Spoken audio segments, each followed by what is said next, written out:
5e top d'affilée pour Nassourdine Imavov. Samedi soir, en main event de l'UFC Paris, le Français a battu le numéro 7, désormais 8, des poids moyens, Caio Borralho. Après les 5 rounds de 5 minutes, The Sniper, dominant, a obtenu la victoire par décision unanime des juges.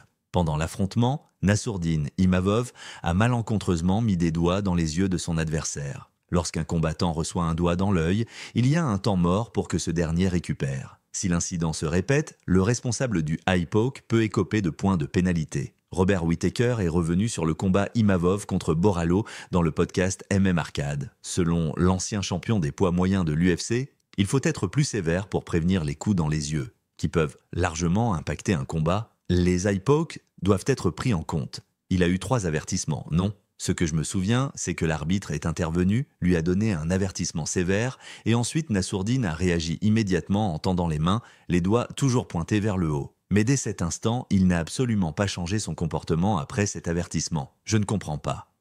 Quand tu te prends un doigt dans l'œil, peu importe que ce soit fort ou non, ta vision devient floue ou double. Ça te perturbe énormément, c'est tellement difficile à gérer. Je pense que les conséquences doivent être un peu plus graves, surtout si c'est dans cette position, ce scénario, où le gars a la main tendue et l'utilise pour évaluer la distance. Un doigt dans l'œil peut changer un combat facilement. Mais ce n'est pas juste lui, il y en a beaucoup d'autres. Il faut absolument s'attaquer à ce problème.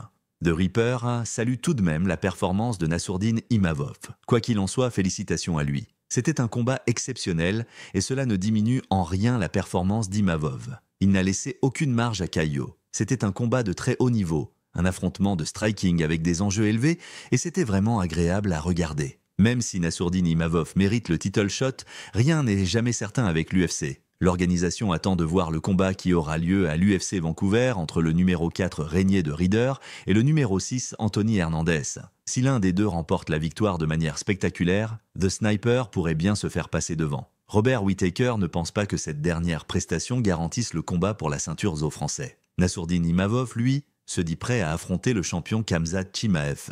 Selon vous, Nassourdine Imavov doit-il combattre pour la ceinture ensuite ? Laissez vos avis en commentaire et on se retrouve pour une prochaine vidéo. Hey,